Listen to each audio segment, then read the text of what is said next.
एक टाइम था जब टर्की के हालात बहुत अच्छे थे, तो टर्की के बंदरगाह के अंदर इंडिया का गंदम जाता है। तो गाइस, टर्की के कुछ चंद एक लोग गंदम को चक करके कहते हैं कि भाई ये हमारे लिए अच्छा नहीं है। इंडिया को कहते हैं कि भाई आप अपने गंदम को वापस ले जाएं, ये हमारे लोगों के लिए फ़ायदेमंद नहीं है।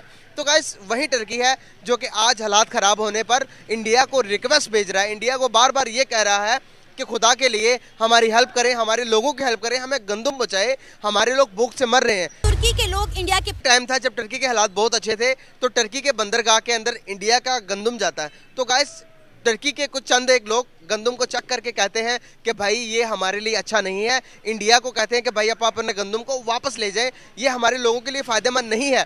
तो गाइस, वही टर्की है जो कि आज हालात ख़राब होने पर इंडिया को रिक्वेस्ट भेज रहा है, इंडिया को बार बार ये कह रहा है कि खुदा के लिए हमारी हेल्प करें, हमारे लोगों की हेल्प करें, हमें गंदम बचाए, हमारे लोग भूख से मर रहे हैं। तुर्की के लोग इंडिया के प्राइम मिनिस्टर नरेंद्र मोदी का, इंडियन आर्मी का और इंडिया की आवाम का शुक्रिया अदा कर रहे हैं। इससे पाकिस्तान के तन बदन में आग लग गई। ये बात को मेंशन करना चाहूंगा कि इंडिया ने कभी भी ये नहीं कहा कि आपने हमारे गंदम को रिजेक्ट किया था, हम वापस नहीं देंगे, लेकिन हर चीज़ की कतारें लगा दी इंडिया ने टर्की के लिए। सबसे ज़्यादा हेल्प की है इस टाइम टर्की की इंडिया ने। और ये कह रहे हैं कि अगर किसी ने कुछ सीखना है तो इंडिया से सीखें कि किस तरह मुश्किल वक्त में किसी दूसरे के काम आया जाता है, किस तरह दोस्ती निभाई जाती है। अच्छा दोस्तों, ऐसा कोई रंग नहीं, ऐसा कोई रूप नहीं जिसमें पाकिस्तान जलील ना हुआ, और दुनिया का ऐसा कोई पिन कोड नहीं जहां पे ये अपनी बेइज्जती करवा के वापस पाकिस्तान ना आते हो। पाकिस्तान की मैशियत के हालात जो हैं पिछले 8 से 10 महीने के अंदर जो सिचुएशन चल रही है वो तो बड़ी ख़तरनाक सिचुएशन है, और मुझे ये नहीं लग रहा कि जब तक ये इम्पोर्टेड हुकूमत है उस वक्त तक कोई हालात बेहतर हों। So hope for the best कि हम तो उस इमरान खान का वेट कर रहे हैं कि जब वो आएंगे दोबारा तो इंशाल्लाह यही उम्मीद कर सकते हैं कि वो अपनी पहले जैसी परफॉर्मेंस बेहतर करेंगे मुल्क को लिए। लेकिन मैं बताना चाहूँगा कि तुर्की के पर थोड़ी सी नज़र लेके जाना चाहूँगा आपकी। टर्की के अंदर जो से हालात ख़राब हुए थे ज़िलज़ले की वजह से, पाकिस्तान ने 48 घंटे में सिर्फ एक कंटेनर भेजा, अपने एरोप्लेन को भेजा जिसके अंदर सामान और काफ़ी ज़्यादा एक्सपर्ट की टीम गई थी कि जो कि उन लोगों को निकाल सके। लेकिन इंडिया ने इसके निस्बत आप 3 गुना 4 गुना ज़्यादा लगा लें हेल्प आउट की। तो अभी बात करना चाह रहा हूँ मैं आपसे, एक पुरानी सी बात है कि मैं आपको उसके तरफ भी नज़र दौड़ाना चाहूँगा आपकी, कि जो कि तुर्की है, तुर्की ने इंडिया के जो गंदम था उसको रिजेक्ट कर दिया था पास के अंदर। तो अभी वहीं तुर्की उसी गंदम को खा रहा है। क्या कहना चाहेंगे कि पास की हुई बातें से अब पछतावा हो रहा तुर्की को या नहीं? आई डोंट थिंक सो, ऐसा नहीं है। आई थिंक तुर्की जो है वो हमेशा जो मैंने देखा है, क्योंकि मैं इंटरनेशनल पॉलिटिक्स के ऊपर मेरी एक बड़ी नज़र रही है, तुर्की हमेशा टाइम के मुताबिक अपने डिसीजन लेता है। जो उसको फ़ायदा नज़र आता है, जहाँ उसको अपने लोगों के लिए और अपने अवाम के लिए, आई थिंक वो हमेशा वही फैसला करते हैं। ये मेरा ये जो है ना ओपिनियन है इस बारे में। लेकिन क्या कहना चाहेंगे कि तुर्की के लोग अभी घरों से बाहर निकल कर थैंक यू इंडिया बोल रहे हैं? क्या वजूहत है कि हम ये थैंक यू क्यों नहीं हासिल कर सके एज अ पाकिस्तानी? आपको नहीं लगता कि हर हालात के हर महाज के अंदर टर्की ने पाकिस्तान का साथ दिया है, लेकिन हम इस मामले के अंदर, इस मुकाम के अंदर जहाँ पर हमें सबसे ज़्यादा ज़रूरत थी, हम पीछे हट गए? क्या कहना चाहेंगे? वो इसलिए हम पीछे हट गए ना कि हमारे अपने हाथ में कुछ नहीं रहा। ठीक है, वो पंजाबी की एक मिसाल है कि पल्ले नहीं तेला तो करेंदी मेला मेला। ठीक है ना, हमारे पास हाथ में है ही कुछ नहीं है, तो हम दूसरों को क्या हेल्प करेंगे जब तक हम पहले अपने लोगों को नहीं सही। अभी तो आप देख लेना सैलाब के मुतासरीन का क्या हाल है।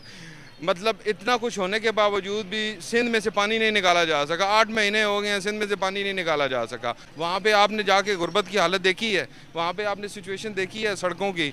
मतलब आप वहाँ जाके अगर जाएँ और वहाँ पे विज़िट करें तो आपको आइडिया हो जाएगा कि वो लोग कितने पीछे हैं हमसे। मतलब पंजाब, अगर हम कंपेयर करें पंजाब को और सिंध को, तो पंजाब बहुत आगे है, और अगर हम पंजाब और केपी भी कंपेयर करें तो केपी बहुत ज़्यादा आगे हो गया है। उसकी रीज़न ये है कि केपी के अंदर एक प्रॉपर तरीके से गवर्नमेंट को चलाया गया है, इदारों को मजबूत बनाया गया है। अनफॉर्चुनेटली पंजाब में तो ऐसा है ही नहीं है, वो इदारे है ही नहीं, मजबूत ही कोई नहीं है। जब जिसका दिल करता है वो अपने हिसाब से लेके चलता है। भाग के IMF के पास जाती है, 1 महीने के बाद वो रिजर्व खत्म हो जाते हैं, 1 हफ्ते के बाद वो रिजर्व खत्म हो जाते हैं, फिर IMF के पास जाते हैं, फिर वो रिजर्व खत्म है, फिर IMF के पास जाते हैं। ये IMF से जान छुड़वाने का कोई हल नहीं है पाकिस्तान के पास? क्या वजूहत है? पता भी है कि ये नासूर की तरह पाकिस्तान पूरे को खा गया, कर्जा ले लेके खा गए हम, लेकिन अब भी क्या एक नॉर्मल आदमी को भी ये चीज़ का पता है कि कर्जा लेके हम खाएंगे, IMF से लेंगे तो ये तो एंड पे तबाही है।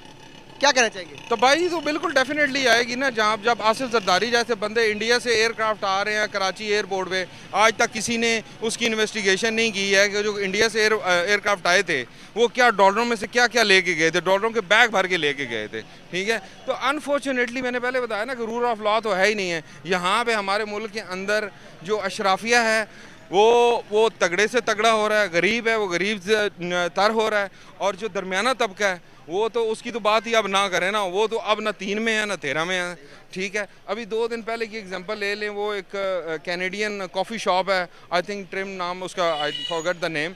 वहाँ पे लोग अशराफिया जो है वो लाइनें लगा के खड़ी थी, और उनका 61 ईयर में ये रिकॉर्ड आया है कि सबसे ज़्यादा सेल हुई है इनागुरल के ऊपर। तो आप ये अंदाज़ा करें कि मुल्क की अशराफिया कितनी ताकतवर है, ठीक है। मर्सिडीज़ गाड़ियाँ 180 186 आ रही हैं, लेकिन गरीब के लिए कुछ भी नहीं आ रहा। गरीब के लिए पैनाडोल की गोली आप देख लें कि किधर जा रही है। सो आई थिंक कि हमारा टाइम आ गया है कि लोगों को बाहर निकलना पड़ेगा, अदरवाइज़ हम शायद इससे भी नीचे चले जाएं। टर्की ने ये कहकर इंडिया के वेट को रिजेक्ट कर दिया कि भाई आपका गंदम जो है वो हमारे लोगों को सूटेबल नहीं है, हम आपका गंदम नहीं ले सकते। तो पोर्ट जाती है टर्की के बंदरगाह से वापस आ जाती है। तो अभी का टाइम ये है, जब ज़िलज़ला आया, क्राइसिस आए, तो नो डाउट कि इंडिया ने सबसे ज़्यादा हेल्प की है, पूरी दुनिया से ज़्यादा, पाकिस्तान से भी कहीं गुना ज़्यादा टर्की की हेल्प की है। तो अभी दोबारा से टर्की इमदाद मांग रहा है, वीट की गंदम मांग रहा है कि भाई दे दो, हमारी हेल्प कर दो। क्या समझते हैं आपके, टर्की ने सही किया था तब या नहीं किया था? मैं सबसे पहले ये कहूँगा कि एक इंसान जो परेशान होता है ना, वो उसको ये नहीं पता लगता कि मैं किससे हेल्प लाऊँ। दूसरा ये कि पाकिस्तान भी बीइंग ए मुस्लिम, इन्होंने को पुरानी बातें भुला करना, टर्की की हेल्प करनी चाहिए, हर तरह से करनी चाहिए। मेरा ये कहना है, वहाँ पे जो जैसे प्राइम मिनिस्टर जा रहे थे पिछले दिनों होके आए, अब सुना दोबारा कैंसिल करें, तो जाना चाहिए पाकिस्तानी लोगों को भी, बल्कि जगह जगह पे ऐसे उनकी मदद के लिए ट्रक वगैरह, ऐसी सोसाइटियाँ जो उनकी जो हैं, किसी की कम्युनिटियाँ वगैरह बनी, उनको आगे बढ़ना चाहिए। फलाही इदारों को वो आगे बढ़ के उनको पर्सनली तौर पर हर की उनकी ना टर्की वाले भाइयों की मदद करनी चाहिए, क्योंकि जैसे देखिए अल्लाह ताला कहा कि टर्की ने हमारे शहबाज शरीफ साहब जाना चाहते हैं, मतलब जाना चाहिए उनको, तो सर टर्की ने रिजेक्ट कर दिया शहबाज शरीफ को जाते हुए। टर्की को कहा, शहबाज शरीफ साहब को कहा कि आपने नहीं आना, बिकॉज आप आएंगे तो हमारे हालात मजीद ख़राब हो जाएंगे, आपकी सिक्योरिटी के इश्यूज होंगे, आपको सिक्योरिटी देने के लिए बहुत सारे लोगों का ध्यान आपकी तरफ हो जाएगा, तो आप ना आए। तुर्की कैंसिल कर दिया। तो अभी दोबारा स्टेटमेंट आ रही है उनके फॉरेन मिनिस्टर की, तुर्की के फॉरेन मिनिस्टर की। उन्होंने कहा कि भाई हम बिल्कुल अपोलोजाइज नहीं करते कि आपको हमने मना किया था, आप एक भिखारी हैं, जहाँ भी जाते हैं आप पैसे मांगने जाते हैं, आप यहाँ पर भी आएंगे तो आपसे आने का नुकसान है, हमें फ़ायदा नहीं है। अब मैं आपको बताता हूं हुआ क्या। कतर, जो कि एक बहुत छोटा सा मुल्क है लेकिन बड़ा अमीर मुल्क है, जहां पे फुटबॉल वर्ल्ड कप भी हुआ था अभी हाल ही में, उनका जो अमीर है, उनका जो हेड है, उनका जो हेड ऑफ स्टेट है, वो चला गया तुर्की गया, उसको बड़ा वार्म वेलकम दिया गया, पूरे प्रोटोकॉल के साथ रिसीव करा। उस आदमी ने जो देना दिलाना था दिया, वहां पे हेल्प करनी थी तुर्की की करी, हाथ जोड़ा वापस, ठीक है। सिर्फ यह बात थी, इससे पाकिस्तान के तन बदन में आग लग गई। और फिर पाकिस्तानियों ने खुद को लॉजिक क्या दिया, यह बड़ी, जिसको कहते हैं ना साइकोलॉजी के अंदर अगर आप झांकें कि किसी मुल्क की, किसी कौम की साइकोलॉजी क्या है, तब आपको पता लगेगा कि कैसा सोचते हैं पाकिस्तानी, बहुत जरूरी है। सबसे पहले उन्होंने बोला यार हमारी बेइज्जती हो गई, हमारा प्राइम मिनिस्टर गया था, इसको क्या जरूरत थी जाने की, मतलब इन द सेंस कि गया नहीं शहबाज शरीफ, इसने जाने का अनाउंसमेंट करा था, उन लोगों ने बोल दिया हट। अब जाहिर सी बात है, जो कतर का अमीर है वो देने के लिए आ रहा है, ये तो बेचारा मांगने के लिए गया था। तो उन्होंने बोला यार हम तुम्हें भीख देंगे कि हम अपने लोगों, हमारे लोग दबे हुए, इतने हजारों लोग चले गए इस दुनिया से, और एक बहुत बड़ा ह्यूमैनिटेरियन क्राइसिस बन गया टर्की में। और यूनाइटेड नेशंस का कहना है कि अभी रुका नहीं है, अभी और मलबे से और लोग निकलने, लाशें निकलनी है। अनफॉर्चुनेटली मुझे ऐसी बात कहनी नहीं चाहिए, लेकिन ये सच है, ये यूनाइटेड नेशन के कमेंट्स हैं। अब तो पाकिस्तान में बड़ी अफरे तफरी हुई, देखिए क्या उसको वेलकम करा तुर्की के हेड को, और जो हमारा हेड ऑफ स्टेट था शहबाज शरीफ, उसको तो मना ही कर दिया कि तू आ मत, ठीक है। तो कुछ घंटे तो पाकिस्तानी इसमें परेशान हुए, फिर लाहौरी दिमाग घूमा थोड़ा सा, लाहौरी लोमड़ी, हैशटैग लाहौरी लोमड़ी। लाहौरी लोमड़ी, इट इज लाहौरी लोमड़ी ना लाहौरी चूरन से अलग है। लाहौरी लोमड़ी जो है वो लाहौरी चूरन खिलाती है, ठीक है। लाहौरी चूरन अलग चीज है, लोमड़ी। तो लाहौरी लोमड़ी का दिमाग घुमा। कतर का क्या मजहब है, वो बोला कि वो भी मुसलमान है, 80 भी मुसलमान थे तो से मुसलमान, कोई बात नहीं जी, मुसलमान ही तो गया है वहां पे, ऐसा कौन सा काफिर चला गया, कौन सा मोदी चला गया वहां पे। इस पे पाकिस्तानी आ गया। सोच देखिए इनकी, बट बात यह है कि कोई ऐसा रंग नहीं, कोई ऐसा रूप नहीं, कोई ऐसी हाइट का बंदा नहीं जिसने पाकिस्तान को जलील ना करा हो, और कोई ऐसा पिन कोड नहीं, कोई ऐसा पिन कोड नहीं जहां पे पाकिस्तान जलील ना हुआ।